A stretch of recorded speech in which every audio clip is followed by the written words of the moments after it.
ভাগ্যিস মমতা ব্যানার্জি গান গায়নি। ছবি আঁকলে কি ছবি এঁকেছে দেখেছেন তো? মানে লিওনার্দো দা ভিঞ্চি ভাগ্যিস বেঁচে নেই। বেঁচে থাকলে লিওনার্দো দা ভিঞ্চি ওনার পায়ের কাছে এসে পড়ে যেতেন, বলতেন আপনি আমার গুরুদেবী, আপনি আমাকে শেখান। এমন সব ছবি এঁকেছে। কাকের ঠ্যাং বগের ঠ্যাং কি এঁকেছে ভগবান জানে। আর কবিতা যা লিখেছে আপনারা তো জানেন, ভাগ্যিস সুকুমার রায় বেঁচে নেই। নাহলে সুকুমার রায় পর্যন্ত এসে ওনার কাছে এসে আশ্রয় নিতেন। যা কবিতা লিখে, এপাং ওপাং ঝপাং, আমরা সবাই ড্যাং ড্যাং কোলা ব্যাং হ্যাং ব্যাং, এই সমস্ত করে যা যা করেছে।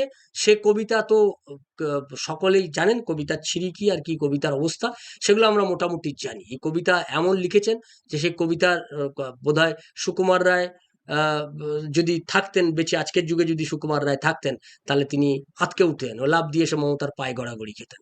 এই কবিতা লিখে তিনি পায়ে ধরে বলতেন, আপনি আর প্লিজ কবিতা লিখবেন না, হয়তো বলতেন, সে কথাই সুকুমার রায় বলতেন। তো ফলে রাজ্য চালাচ্ছেন, সেইভাবে রাজ্য চালাচ্ছেন। দুঃখের বিষয় তিনি রাজনীতিতে এসে